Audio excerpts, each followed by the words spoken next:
Let's walk through this collections monitoring dashboard.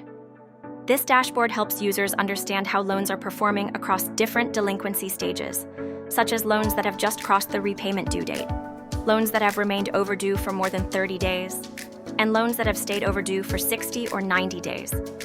Then we will look at the early warning indicator dashboards, which monitor a set of metrics, thresholds, and borrower health, identifying repayment and delinquency risk before cohort deteriorates into actual default. We start with 0+ DPD delinquency. Each row in the dashboard represents a loan cohort based on the year and quarter in which the loans were originated. The exposure column shows the base loan exposure for that cohort. The ODPOS column shows the overdue principal outstanding associated with that cohort.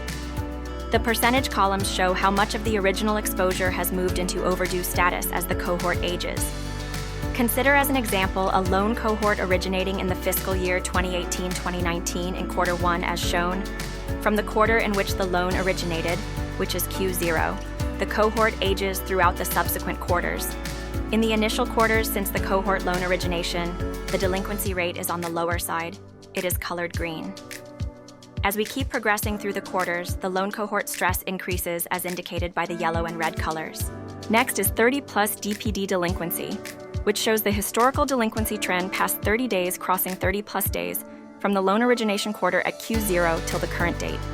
Similarly, we have 60+ DPD delinquency, which shows the historical delinquency trend crossing 60+ days from the loan origination quarter at Q0 till the current date, and 90+ DPD delinquency, which shows the historical delinquency trend though all the quarters since the loan origination quarter, which is Q0. These loans present in the 90+ DPD dashboard are considered to be non-performing assets. Next, we move on to the early warning indicator dashboards. This table summarizes 5 monitoring indicators: EWI 1, EWI 2, CPMI 1, CPMI 2, and CPMI 3. EWI 1 shows branch-level breaches for the last 12 months. Each row is a branch, and each month shows the percentage of that branch's relevant loan pool that breached the EWI 1 definition. EWI 2 focuses on loans that are 7 to 9 months on book and have crossed 30+ DPD. This is more serious than EWI 1 because these accounts are no longer just slightly overdue. They have already crossed the 30-day threshold. CPMI 1, CPMI 2, and CPMI 3 focus on 60+ DPD across different loan age bands. CPMI 1 looks at loans aged 10 to 12 months. CPMI 2 looks at loans aged 13 to 24 months. CPMI 3 looks at loans aged 25 to 36 months. The benchmark row shows the acceptable limit for each indicator. The status row shows the current actual performance. If the status is below the benchmark, the portfolio is within limit. If the status is above the benchmark, it is shown as a breach. Let's inspect the dashboard for EWI 1. Cells highlighted in red indicate months where that branch had a higher breach percentage. This helps managers quickly identify where early signs of stress are appearing. By reviewing the branch level table, teams can identify which branches are repeatedly showing early delinquency stress and may need closer collection follow-up.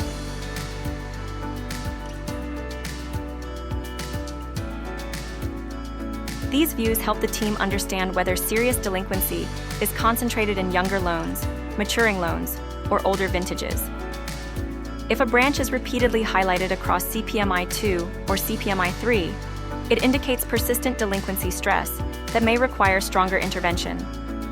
Now that we have understood the overall portfolio view, we can apply filters to narrow the analysis.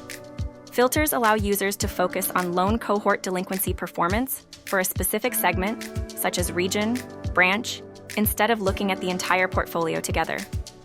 The various filters could come under various categories such as user attributes, geographical attributes, loan level attributes, risk profile, etc.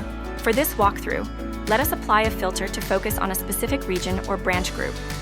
Once the filter is applied, all dashboard views refresh to show only the selected portfolio segment. Select North from the Zone Filter dropdown to view regional credit risk data.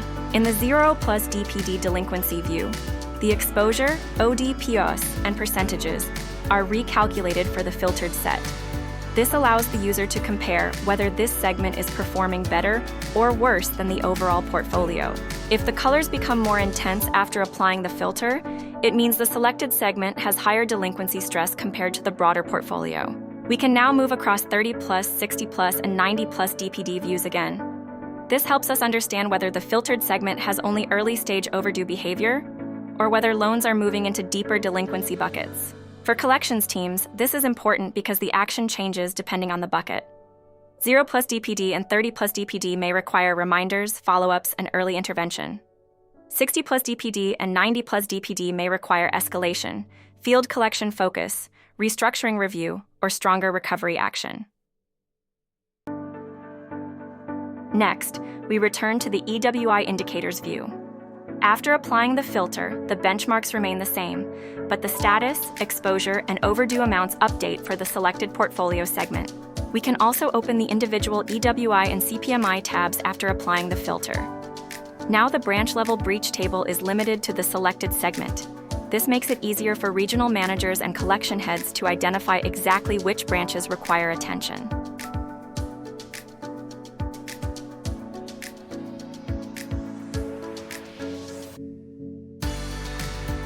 To summarize, the dashboard helps teams move from broad portfolio monitoring to focused action. Static pool analysis shows how loan cohorts age across delinquency buckets. EWI and CPMI indicators compare actual performance against benchmark thresholds. Branch-level breach views show where stress is emerging. And filters help users isolate a specific region, branch, or portfolio segment to take targeted collection action. If the delinquency values, trends, and early warning indicators across a particular branch crosses a certain value or threshold, the platform can come with alerts and nudges configured for the respective stakeholders. Thanks for watching.